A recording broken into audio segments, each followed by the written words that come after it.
Hi everyone, it's Luke Page here, and today I'm going to talk in depth about three texts, which include Arthur Miller's The Crucible, Elizabeth Harrower's The Fun of the Fair, and Christopher Nolan's Batman, The Dark Knight. In this video, you'll find out how these three stories effectively represent both personal and public worlds, and how they allow for an increased understanding of the human experience.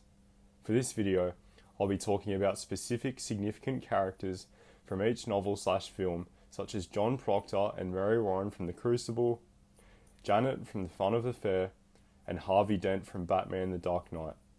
As I analyse these three texts, you'll realise that these characters are not what they seem, as their personal worlds are vastly different from their public worlds.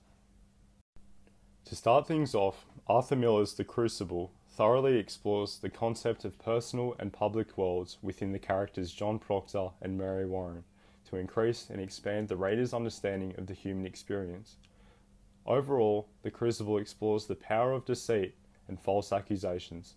Miller draws the reader's attention to John Proctor's deceitfulness, who appears to be a kind-hearted man who is strong-willed, well-liked and respected within the Salem community, and yet he is abusive towards family and those closely associated with him, and also has an adulterous affair with Abigail Williams. John Proctor fiercely protects and hides this aspect of his dishonest personality within his personal world. John Proctor's public heroism is portrayed when he falsely confessed to witchcraft to save innocent people from being killed. He says, "Because it is my name, because I cannot have another in my life, because I lie and sign myself to lies." End quote. Proctor's personal world is explored when he's in a heated argument with Mary Warren, which leads to him being abusive towards her. He says, "I'll official you," end quote. He then strides for the mantle, takes down the whip hanging there. The use of exclamation in John Proctor's quotes really capture how absolute he appears in his public world and how aggressive he appears in his private world.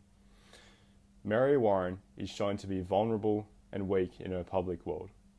She freaks out in regards to the witch trials.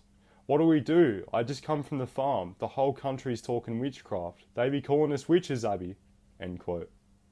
Irony is implemented within the quote, as later in the novel, Mary Warren appears to be responsible for the hanging of other innocent people when she was afraid of it from the very start. Mary Warren's personal world is uncovered when deep down she craves the idea of gaining power within the Salem court.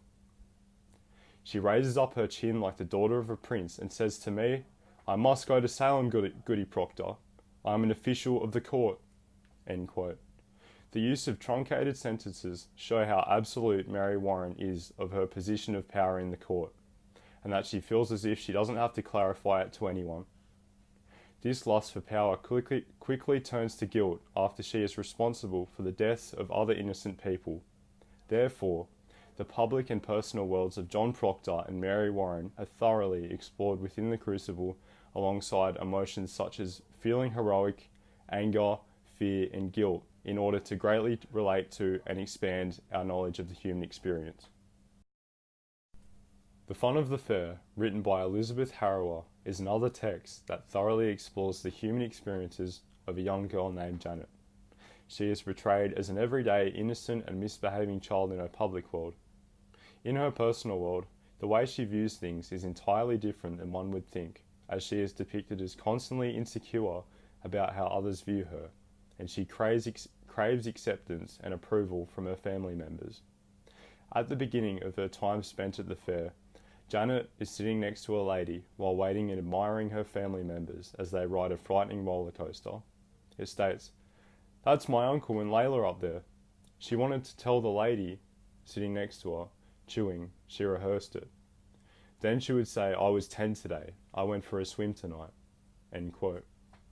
The simple, irrelevant vocabulary within the quote perfectly presents Janet as being just a simple-minded young girl in her public world, and the use of short, truncated sentences reinforce this.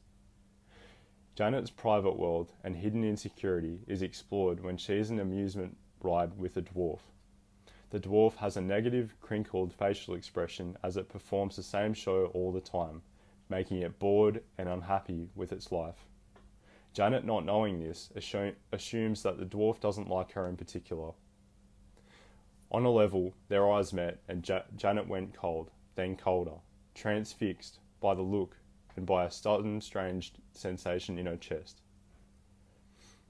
The emotive language used really captures the true feeling Janet experiences, as her anxiety is triggered from her misconceptions of someone appearing not to like her. Janet's mature emotions, such as being insecure and wanting to be accepted, are to present the human experience of anxiety to the viewer. Therefore, The Fun of the Fair by Elizabeth Harrower greatly explores the private and public worlds of Janet to ultimately relate to our understanding of the human experience. Furthermore, Christopher Nolan's film Batman: The Dark Knight delves deep into the notion of personal and public worlds within the character Harvey Dent.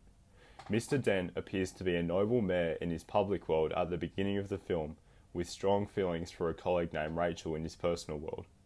This ultimately leads to his tragic downfall and transformation into the evil Two-Face after the shocking realization of Rachel's death. The idea of not letting feelings get in the way of being a professional highlights a true contradiction in human experience, which is evident within the character of Harvey Dent. The Bruce Wayne building scene depicts Harvey Dent's public world with him sitting alongside Bruce Wayne and Rachel having an expensive dinner together. Mr. Dent says, "You either die a hero or live long enough to see yourself become the villain," to act as foreshadowing to what later unfolds in the film. Harvey, being a strong and respectful mayor, is significantly broken down by his love for Rachel, and as he is saved from an explosion before she is, which ends in her death. Mr. Dent surviving results in him being scarred and becoming a villain since he lost what he mostly cared about. In the hospital scene, Mr. Dent's true emotions and personal world is revealed, as he is emotionally crushed and has therefore turned cold because of Rachel's death.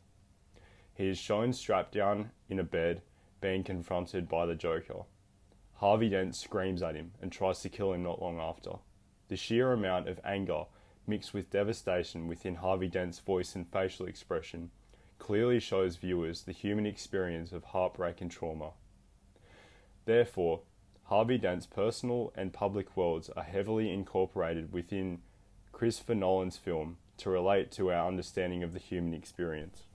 In conclusion, we have thoroughly explored the private and public worlds of characters such as John Proctor and Mary Warren from Arthur Miller's The Crucible, Harvey Dent from Christopher Nolan's Batman: The Dark Knight, and Janet from Elizabeth Harrower's The Fun of the Fair.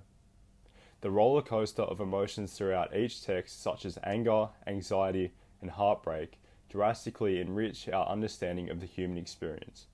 Thank you for watching.